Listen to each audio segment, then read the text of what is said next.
Is Keir Starmer challenging Donald Trump with regard to Ukraine? Are the Europeans standing up to the United States of America with this deal that Trump couldn't close, and now they want to support Vladimir Zelensky?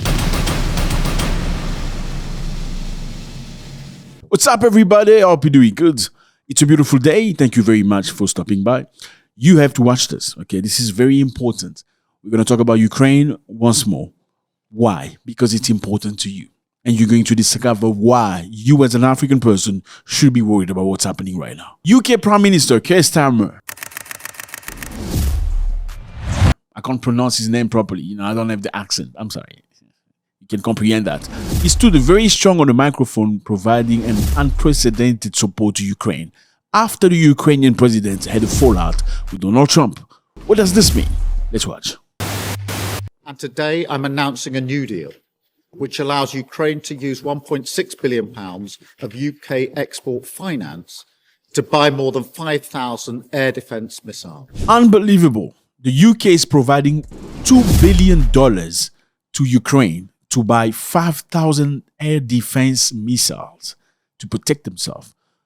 Let me just remind you here that a few days ago, Zelensky went to the United States and had a big fallout with the American president. It was on TV. Then the Europeans were not happy about what happened. Zelensky then flew to the UK, and this is how he was received, as you can see, with a lot of warmth and friendship. Is this friendliness natural, or is it a way to say to Trump, you rejected him, we are not going to do the same? Matter of fact, we are going to give him more support than he's ever had before from us.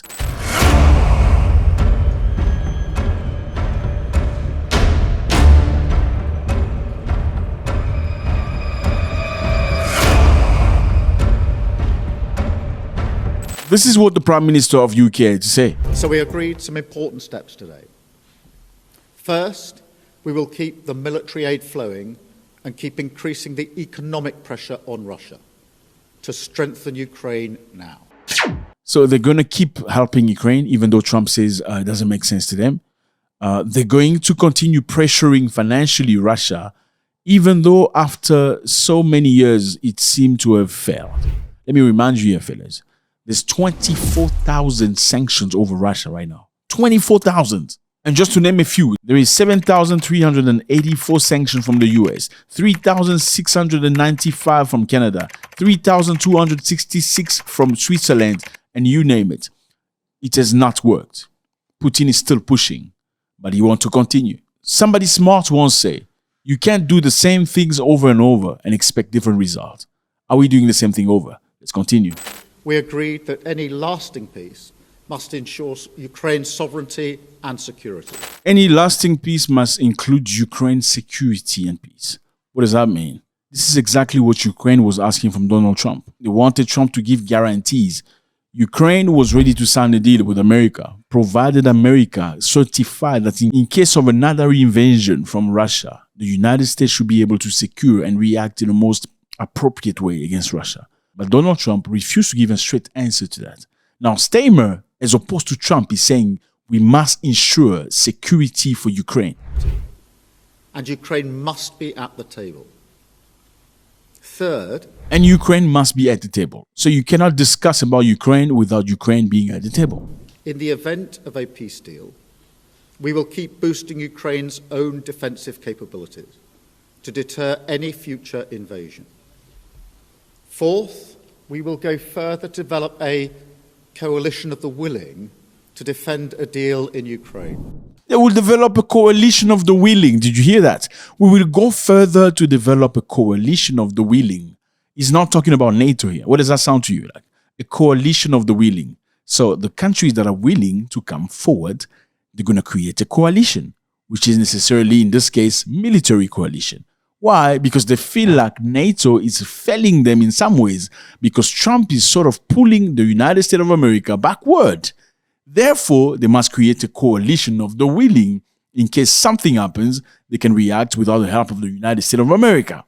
Are we seeing here a fallout between the UK and the United States of America coming through this very important situation? First, in relation to last Friday, nobody wanted to see what happened last Friday, but I do not accept that the US is an unreliable ally. The US has been a reliable ally to the UK for many, many decades and continues to be. Says first, nobody wanted to see what had happened between Trump and the Ukrainian counterpart. However, I do not agree into saying that the United States is not a reliable partner. He's trying to be political here, okay? What is he trying to say? First, he comes and says, I'm not going to do what Trump has done to you. I'm going to receive you with friendliness. However, I don't believe we should say the United States is not a reliable partner. Is he playing both sides of the card? In the end, a deal will have to involve Russia. Of course it will. But we can't approach this on the basis that Russia dictates the terms of any security guarantee before we've even got to a deal. Otherwise, we won't make any progress at all. So we cannot allow Russia to dictate the terms. What is this, fellas? This is just basically people that have been fighting each other, but almost hoping to break the other guy down. Now, after finding that you're not capable of breaking the other guy down, you want to save face, okay? It shouldn't look like he's dictating the peace now, you know? Let's just find a way. Let's finish this because we discovered we are unable to destroy him, but let's not make it look like he's dictating the peace. The UK is prepared to back this with boots on the ground and planes in the air, together with others. Europe must do the heavy lifting. Boots on the ground. UK is prepared to back this with soldiers. Did you hear this? Europe must do the heavy lifting. But to support peace in our continent and to succeed, this effort must have strong US backing.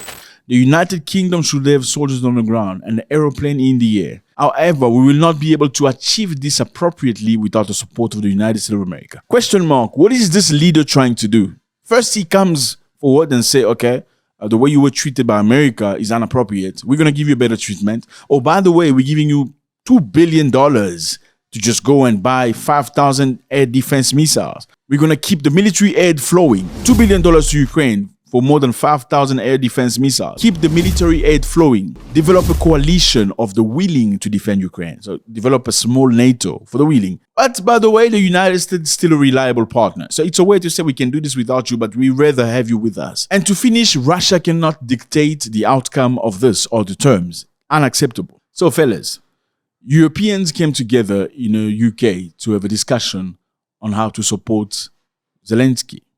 Why? Because Donald Trump has been very radical with Zelensky. Trump feels like America is helping way too much in a situation that doesn't really concern them directly. And they want to be paid. I mean, they say despite the free lunch, when people give you, it's not necessarily because they like you or they want to protect you. Sometimes they give you because they expect from you. Now, the United States of America is expecting at least 50% of the revenue of the minerals, the underground product, oil, gas, lithium, and all that from Ukraine. And the Ukrainian president refused to sign a piece of paper. He wants guarantees. What are the guarantees? He wants Trump to say, in case Russia invaded the Ukraine again, they're going to bomb Russia. And Donald Trump, very smart, refused to say that. And the Ukrainian president was not happy. This was the reason why the Europeans came together, because they realized that actually America is only looking out for America right now. So maybe we should have a coalition of the willing so we can keep funding Ukraine and protect each other in case we have mayhem. Now, why is this important to you? This is very important to you because Africa, unfortunately, still begs grain coming from Ukraine and Russia. Yes, grains and cereal. Several northern African countries such as Egypt, Libya, Tunisia, Morocco have historically been significant importers of grain, particularly wheat, coming from Ukraine and Russia. In East Africa, we have countries like Ethiopia, Kenya, Sudan, Somalia. They are also heavily reliant, especially for wheat provided through programs such as WHO, are reliant on Russia and Ukraine. Let me know how you feel about this, fellas. Is the UK trying to counter the United States of America? It is a political move from a Prime Minister of the UK, wanting to look strong, but in the meantime, recognizing that they cannot do anything without the United States of America. Now, where is Africa in all of this? God bless.